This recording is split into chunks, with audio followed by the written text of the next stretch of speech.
조선야담 이야기 시작합니다. 그 고을에서 김진사를 모르는 사람은 드물었습니다. 그를 잃는 소리가 아침마다 사랑채에서 흘러나왔고 저녁이면 마루 끝에 앉아 붓을 씻는 모습이 보였습니다. 제사의 예법을 묻는 이도 그 집을 찾았고 경서의 해석을 묻는 이도 그 문턱을 넘었습니다. 평소 김진사는 말을 길게 하지 않았죠. 묻는 말에만 답했고 모르는 일은 모른다 하였습니다. 그래서 오히려 더 신뢰를 받았죠.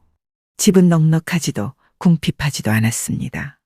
안채 부엌에서는 장작 타는 소리가 잔잔히 났고 뒤뜰 감나무는 해마다 열매를 맺었습니다. 사랑채 대청에는 벼로와 붓 그리고 오래된 경전이 가지런히 놓여 있었습니다. 세상사에 크게 나서지 않으되 부당한 일에는 고개를 숙이지 않는 사람이었지요. 그해 봄 병조판서의 부친이 세상을 떠났습니다. 장례를 성대히 치르기 위해 묘자리를 찾다가 그 고을 산자락이 지목되었습니다. 산은 둥글게 휘어 있었고 아래로는 강물이 돌아나갔습니다.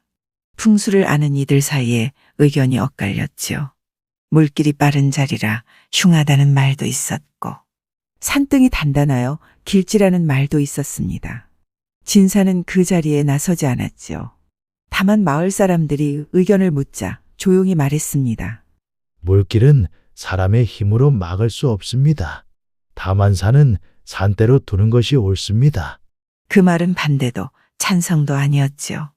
그러나 그가 말을 아낀 것이 오히려 누군가의 심기를 건드렸는지 모릅니다.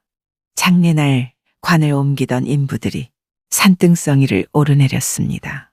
발밑에 흙이 마르지 않았던 탓에 한 인부가 미끄러졌습니다. 그 순간 균형이 무너졌고 관이 기울어지자 누군가 소리쳤으나 이미 늦었지요.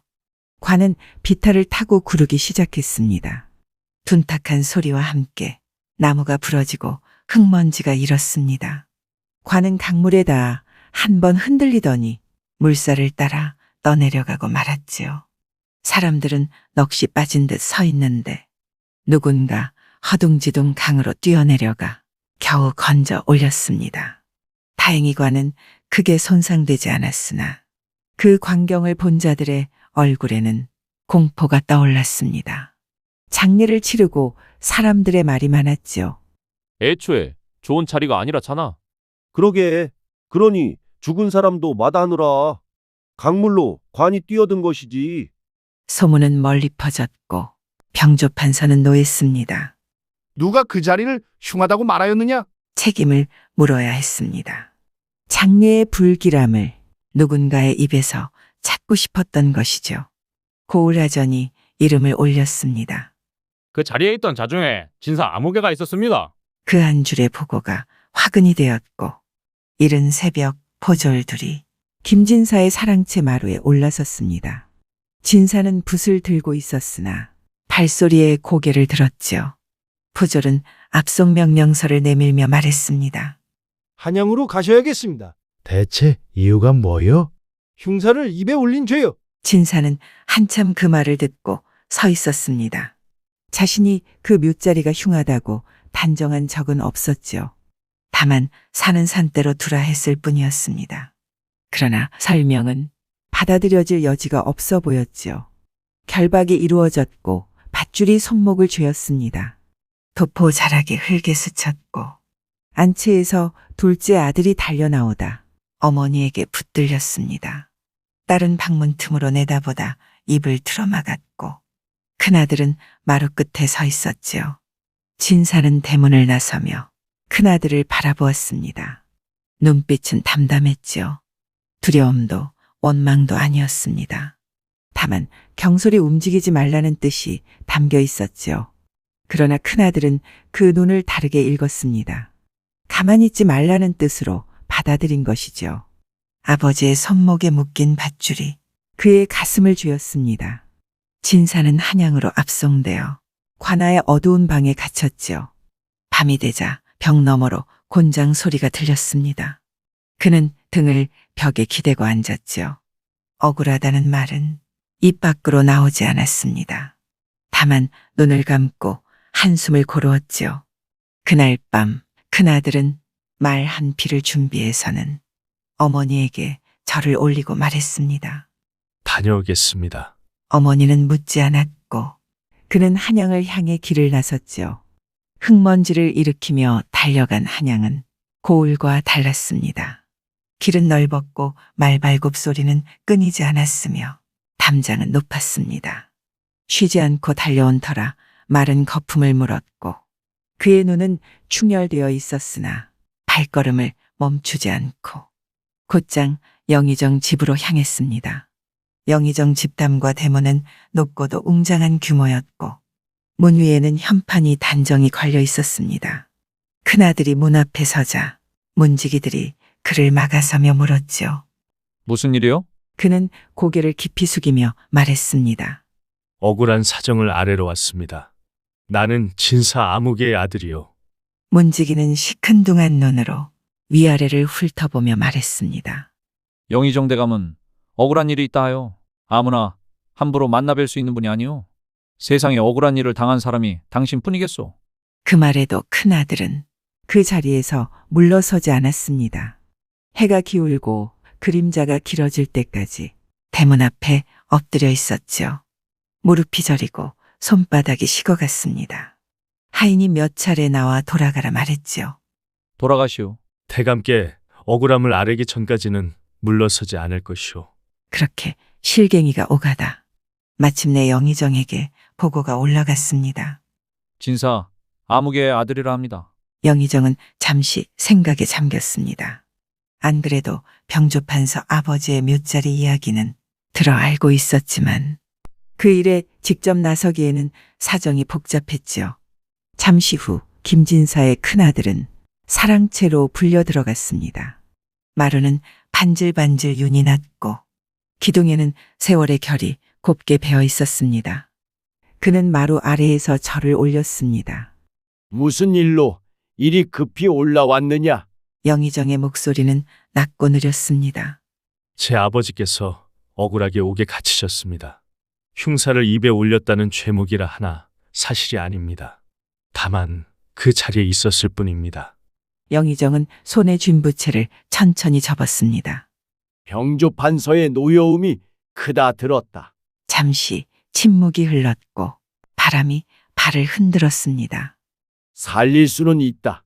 그 말에 큰아들의 어깨가 미세하게 움직였지요. 그러나 나 또한 곤란한 처지다. 영의정은 시선을 옆방으로 돌렸습니다. 그 안에는 그의 아들이 누워 있었지요.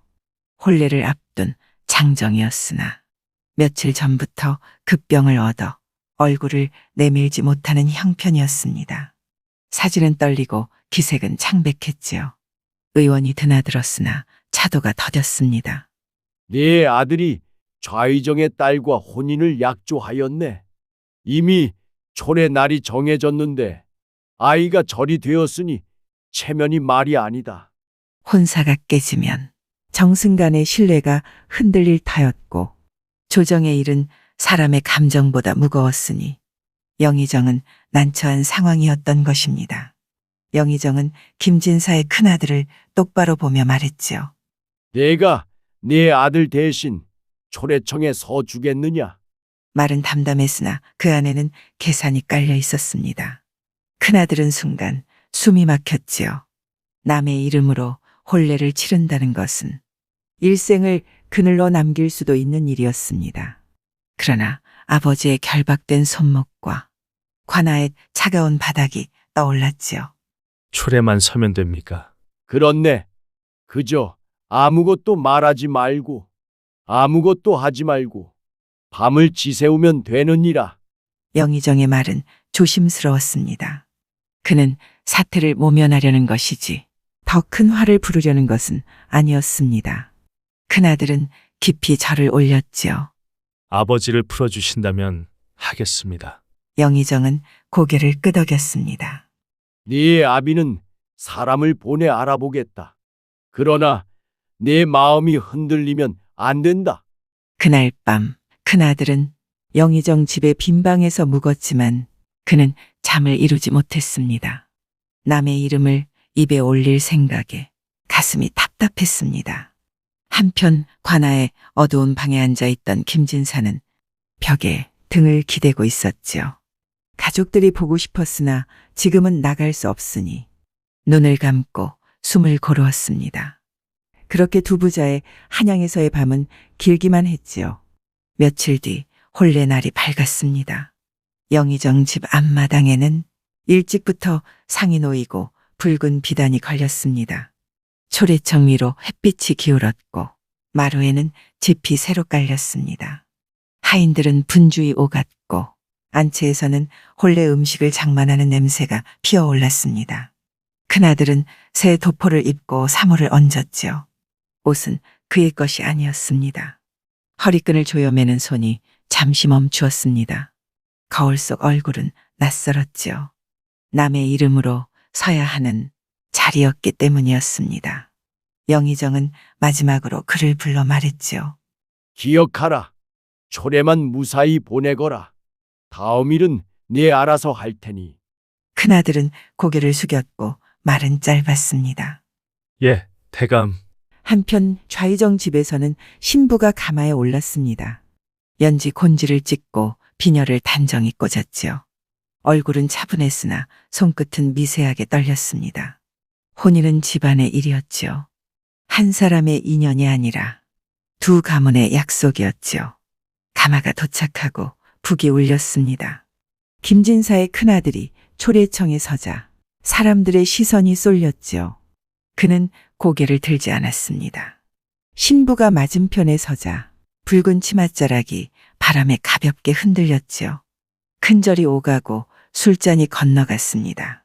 합끝내가 이루어졌고 모든 절차는 매끄럽게 흘러갔지요.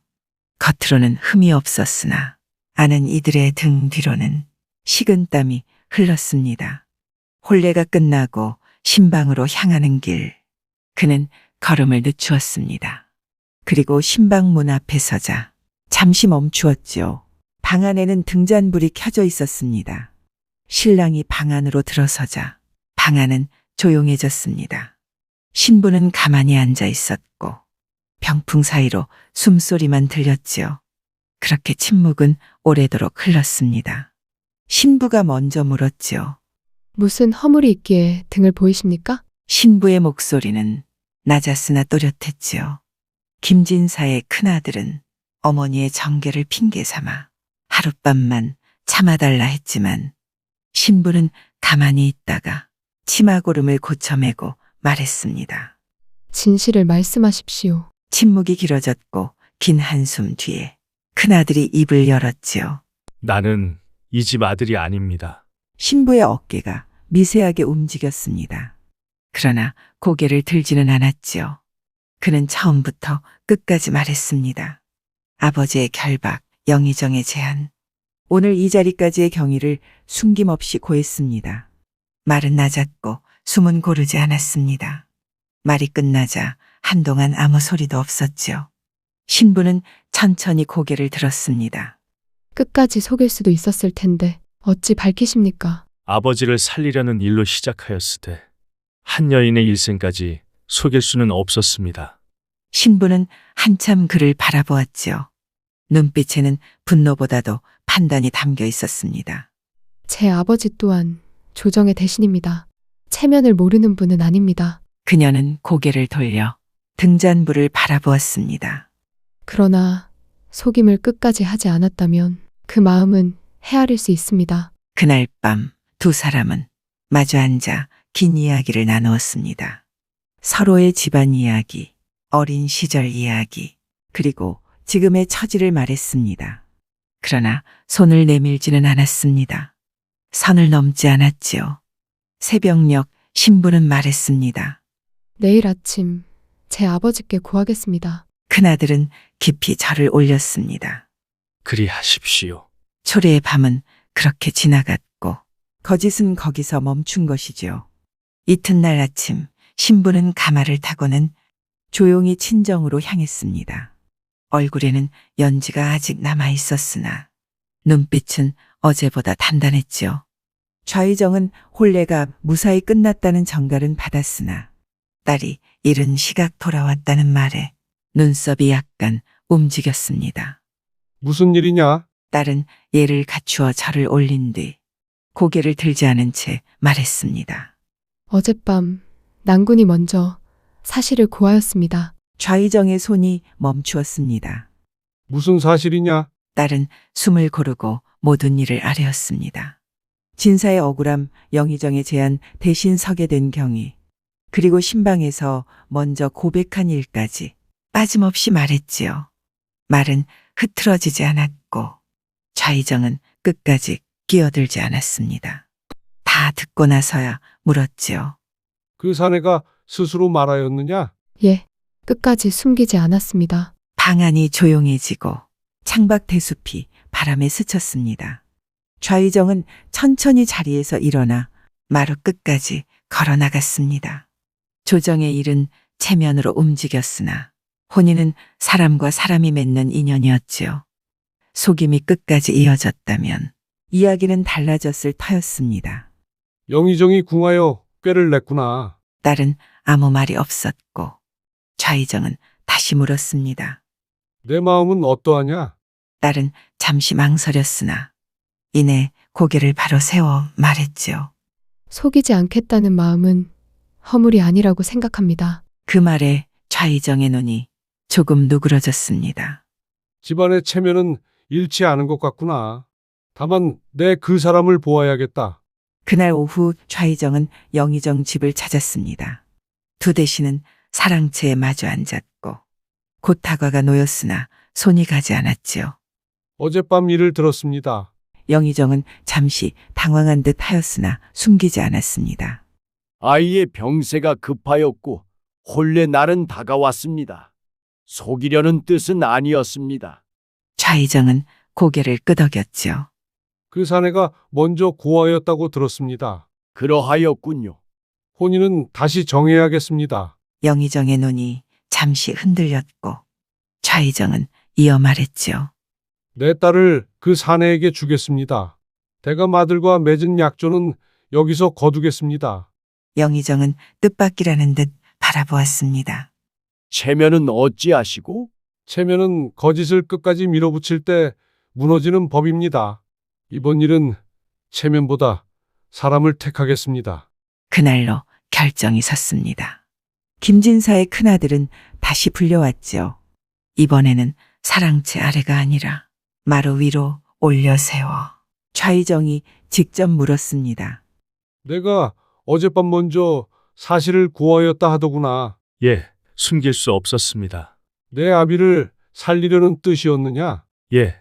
그러나 그 일로 다른 일을 속이고 싶지는 않았습니다. 좌의정은 잠시 그를 바라보았습니다. 말이 길지 않았고 눈이 흔들리지 않았지요. 혼인은 내 이름으로 다시 치른다. 감당할 수 있겠느냐? 큰아들은 깊이 절을 올리고는 말했습니다. 제 이름으로 서겠습니다. 며칠 뒤 초례청이 다시 세워졌습니다. 이번에는 영의정 집이 아니라 좌의정 집 마당이었습니다. 붉은 비단이 다시 걸렸고 북이 다시 울렸죠. 그러나 분위기는 달랐습니다. 남의 이름이 아닌 제 이름으로 서는 자리였죠. 신부는 고개를 숙였고 큰아들은 마주서 절을 올렸습니다. 합끝내가 이루어졌고 술잔이 건너가고 예가 끝났지요. 좌의정은 자리에서 일어나 사위를 바라보았습니다. 이제는 자네가 내 사위일세. 그 한마디로 인연이 굳어졌습니다. 그리고 좌의정은 곧바로 병조판서에게 사람을 보냈습니다. 내 사돈을 더 묶어둘 이유가 없다. 권세는 권세로 풀어야 하는 법이었습니다. 그리고 관아의 옥문이 열린 것은 조례가 다시 치러진 지 사흘 뒤였습니다. 김진사는 여느 때처럼 벽에 등을 기대고 앉아 있었습니다. 밤이 길었고 낮은 더 길었죠. 억울하다는 말은 이미 마음속에서 달아버린 지 오래였습니다. 다만 집 생각이 날 때마다 숨이 한 번씩 깊어졌습니다. 큰아들이 무엇을 하고 있는지, 집안이 흔들리지는 않았는지, 알 길이 없었습니다. 그때 문이 덜컥 열렸습니다.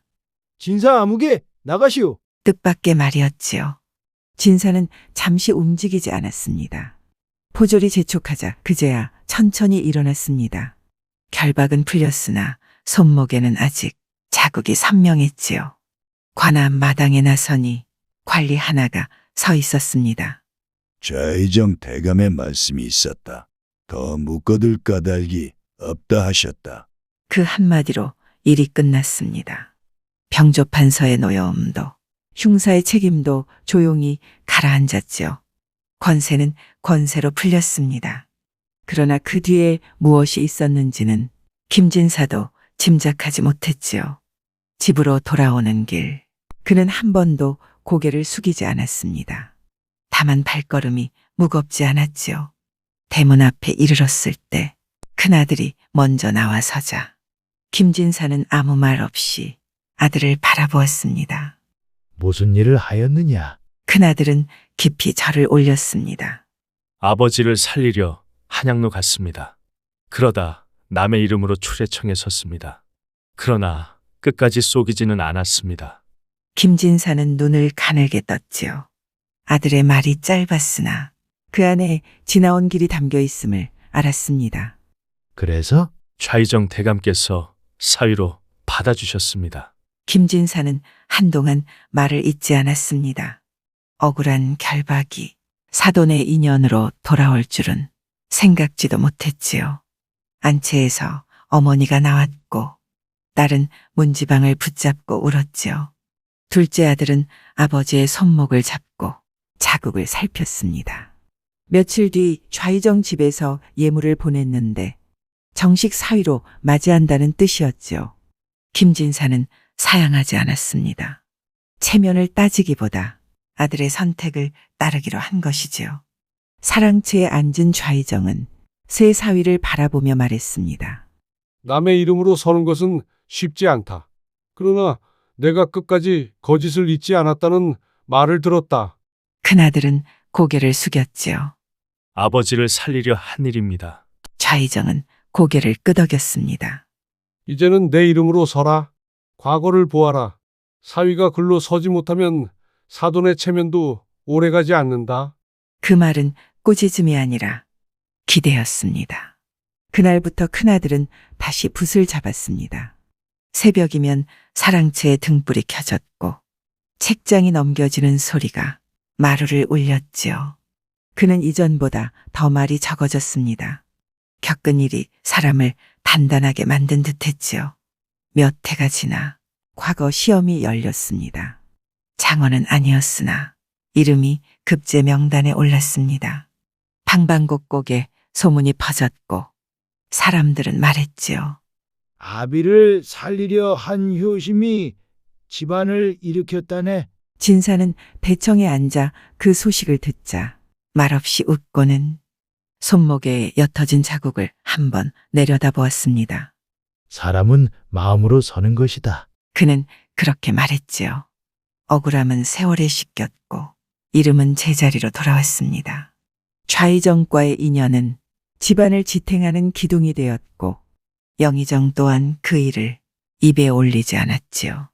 조정의 일은 바람처럼 흘러갔으나 사람의 마음은 남았습니다. 이 이야기는 이렇게 전해집니다. 아비를 살리려 한 마음이 결국 제 길을 열었다고들 합니다. 권세는 빌릴 수 있어도 마음은 빌릴 수 없다고 하죠. 그 마음 하나가 집안을 일으켰다 전해집니다. 구독과 좋아요와 함께 오늘도 좋은 날 되세요.